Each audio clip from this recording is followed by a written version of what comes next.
So let's talk about some of the fun stories. Herradura has such a long lineage, and it has some really fabulous heritage to it, which again is one of the other reasons that we love tequila so much. Well, it is, and when you read these stories and stuff, you find, okay, this guy says it happened this way, this guy says it happened that way. There's a little bit of myth and legend there. Oh, and it's so stuff, wonderful. but it's so really much cool. fun. So tell us a little bit, Maureen. Well, Casa Herradura is one of the last standing haciendas in Mexico. And you might say, well, really, that's not a big deal. Well, it really is, because to be considered a hacienda, it must meet several criteria. Much like a hacienda is much like our old plantations, a hacienda has to have, I think it's 5 criteria met. First off, it has to have a land contract, and which I understand a land contract to mean is that the owner has to have the right to that land. They either have to own it or they have to have it documented that they own that land. Yeah, legal right to use it, which I guess back in the day, not everybody had the legal rights to use every piece of land that was out there. I don't know that it's like even back in the day. Yeah, I think it might be, you know, now. There was a lot of turmoil back in there. The hacienda had to have been built in the 18th or 19th century, so it's old. So Casa Herradura was built in 1870. It must have housing inside of its walls for its workers, and it has to have a main house. Again, we know what that equates to. And it must be self-sufficient either with agriculture or livestock. And as Rob had pointed out, it has what, 25? Always has 25,000 agave plants under cultivation. And it's yeast. Well, and yeah, it obviously has the citrus and the fruit trees as well, which helps with the agriculture. And this is kind of funny, it must have a chapel. Well, there you go. Spirits. Spirits, yes. So I'm going to let Rob pour me a little bit more, and I want to talk to you about the lineage of ownership, because it has a fascinating past. So Casa Herradura was built in 1870 by a priest, and it was used as a refuge for clergy and labor workers. It was not called Casa Herradura at that point in time. The priest, and I'm sorry I don't have his name, the priest then gave, and at that point they were making tequila. The priest gave the hacienda to his goddaughters, the Zalzar sisters. So they continued making tequila, but they weren't doing too good. They had a master distiller, and his name was Felix Lopez, and he was incredible. So he actually ended up, the girls, the sisters, couldn't make the heads or tails out of what was going on. They fell into debt. They couldn't pay Felix, so they gave Felix the distillery in lieu of payment. So Felix and his son Aurelio began their journey with Casa Herradura. So this is where the fun part comes in. Aurelio was out one night. I don't know why he was riding. He was out riding his horse, and a big storm blew up, and, you know, he was just trying to get home. Well, the lightning cracked down and lit up, and what he thought was, it sparked something gold in the distance. So he, knowing that there was a lot of Spanish buried treasure in their region, he went out to find this thing. So when he got there and he dug, and what he found was a horseshoe. And of course, the Spanish word for horseshoe is Herradura. So he found this horseshoe, and he and his dad, Felix, I guess, got a laugh out of it, and they thought, oh, well, this must be good luck for us and for the distillery. And therefore, they named the distillery Casa Herradura that we all know. Now, we got to go a little bit more on this story. So at that point in time, there was a lot of turmoil in Mexico, and the Catholic Church had a lot of influence over politics, and the government, the Mexican government, didn't want that any longer. So they wanted to disband the Catholic Church from having an influence in politics as they did. Well, there was a group of people that band together, and I hope I have this name, the Cristello organization. Cristello or Cristero, I'm not sure. I've seen it both ways, but it was more like a peasant revolution. It was. They band together with the backing of the Catholic Church, and they wanted to continue their ways, and they wanted the Catholic Church to be the ultimate government. Well, it was a bloody battle, and it was just horrific. So in that period of time, Casa Herradura had what do they call those, corridors and tunnels, because sometimes they had to sneak people out. They had to get people out of the country. Well, Aurelio was one of those people. He actually, the son, because I'm guessing Felix was probably gone by now. Yeah, he and his sister. Oh, I didn't see that, yeah. He and his sister both went to the Vatican. Yeah, the Vatican. And Aurelio never came back to the hacienda, but his sister did. Oh. And the hacienda was actually surrounded, but they were able to get out without it being destroyed. And then they fled. And so she came back. Right, he did come back to Mexico. Well, Mexico. they both came back to Mexico, but he never went back to the hacienda, but she did. And at that point, she came back and really did a lot of charitable things in the city, Amatitan, where the hacienda really is built. And they talk about that being really the home and the origination of tequila. I guess there's a tequila volcano up the hill. But in 2008, they did an archaeological discovery and found the oldest Tahona. Really? Right there, wow. Close to the hacienda. So they're feeling like that's the origin of tequila there. But go ahead on with your story. I didn't realize I missed all that. That's yeah. so good. I wish we would have talked before we came out and did this video. So anyway, back to this revolution that was going on. The war ended. Aurelio came home, but he did not come back to the hacienda. His sister took care of it, or she came back to the hacienda. And it was at this time that Aurelio gave his cousin, David Rosales, the authority to run the distillery and to take care of matters. So it was also at that time, and I guess this is like around 1926 or something like that, the government allowed tequila to be produced with added sugar. And what that did was that made tequila stretch a little bit further. So it was a little bit more affordable. But David Rosales said, no way. No. I'm not using that sugar.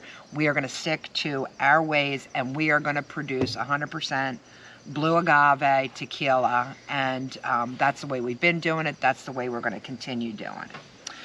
Well, in the and this is my favorite part about the whole story. In the 1950s, the game was about to be changed. Big time. For tequila itself. Along comes a lady, Gabriela de la Pena, and she takes over Casa Herradura.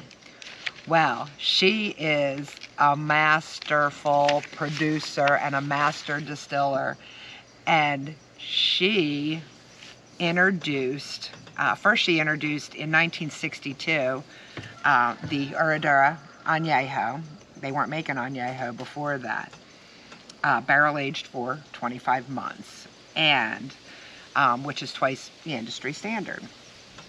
In 1974, this is it. This is my favorite part. Gabriella introduced the world to Reposado. That was Reposado Tequila was her brainchild, and she wanted to bridge the gap between a Blanco, which maybe is a little stronger, a little bit more sterile tasting. I don't know what word you want to use for me. To these heavy barrel rested, heavy oaky. She wanted something in between. So Reposado was her brainchild. So all of us that enjoy Reposado, we can thank Gabriella for that. Let me tell you a little other nugget that you might not be familiar with. I'm not sure. I haven't done a lot of research, but Herradura could maybe be one of the first celebrity endorsed tequilas.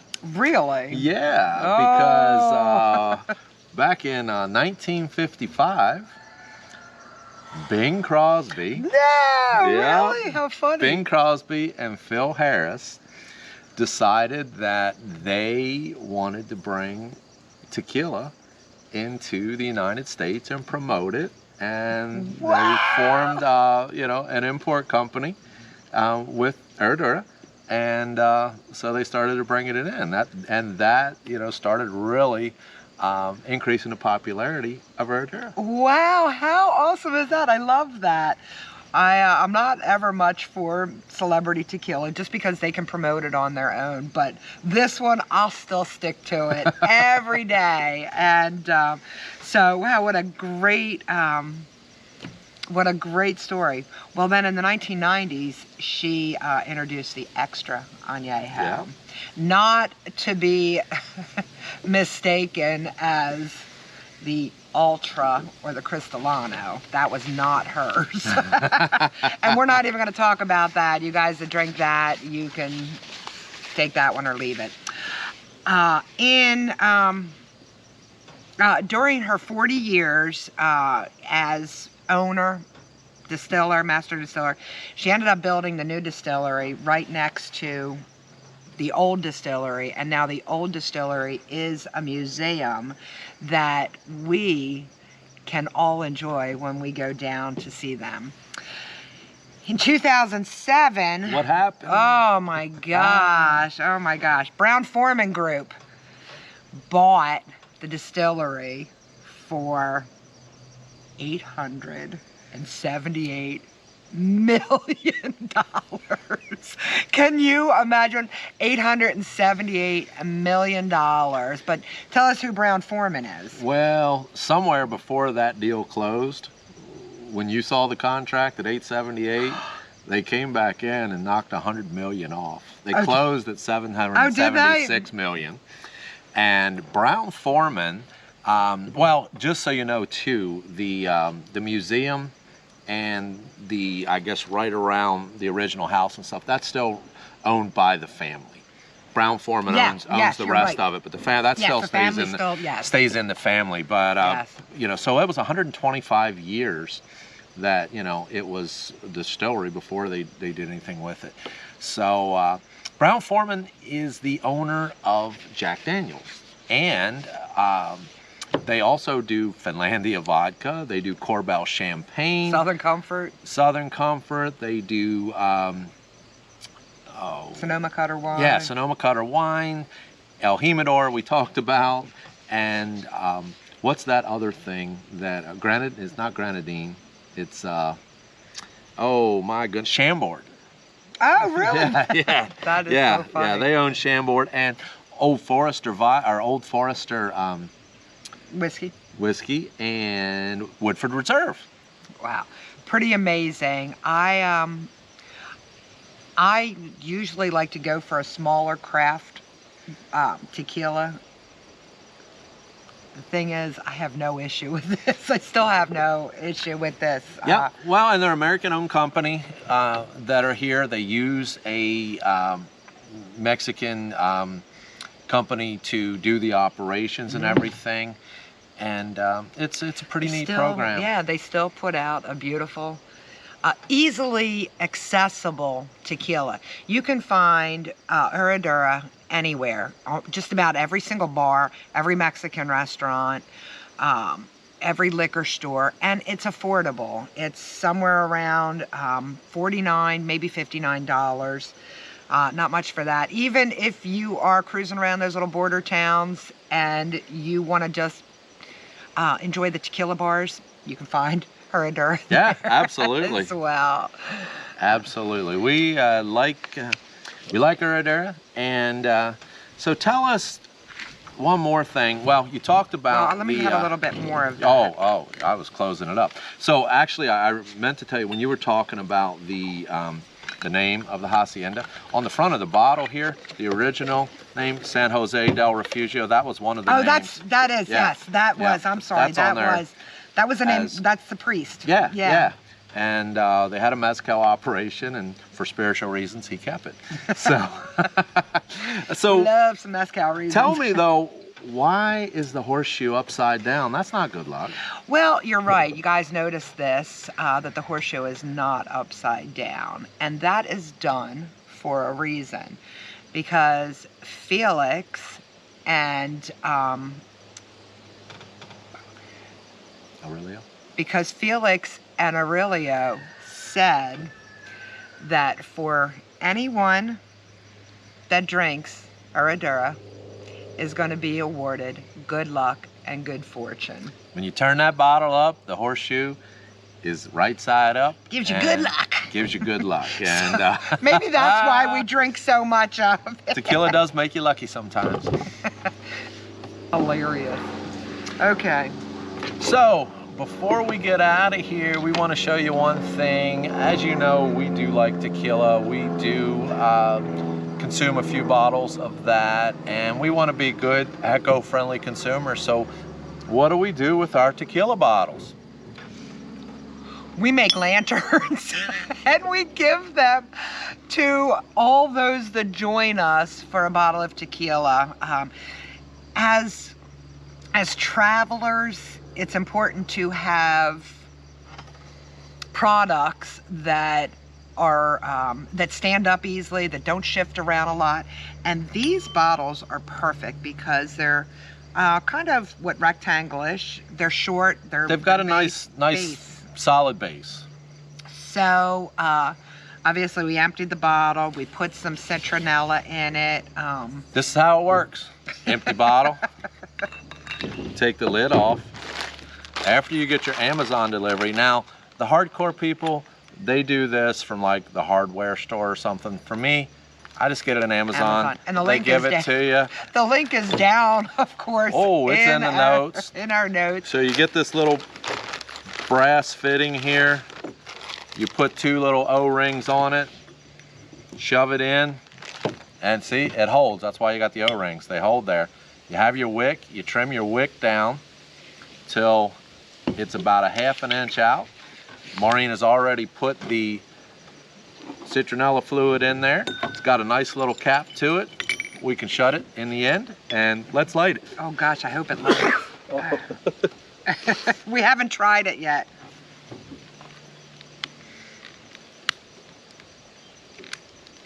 It's a little windy out here. I don't think the wind has anything to do with it. I just don't know how to work with these things. I don't know that this is working. Maybe I can help you. Maybe. I'll sit here. Oh, voila. Look at that. Isn't that awesome? So anyway, we hope that you guys will pick up a bottle. Let us know what you think. And if you happen to be looking for some company, give us a shout. We are getting ready to go on the road, and we would love to share a bottle with you. Please make sure you subscribe, like our video, share it on your Facebook or your wherever you share things, and give us a nice comment down there. We'll bring the wicks, and once we finish the bottle, you can have the tequila. That's right. Salud. Cheers. It's out.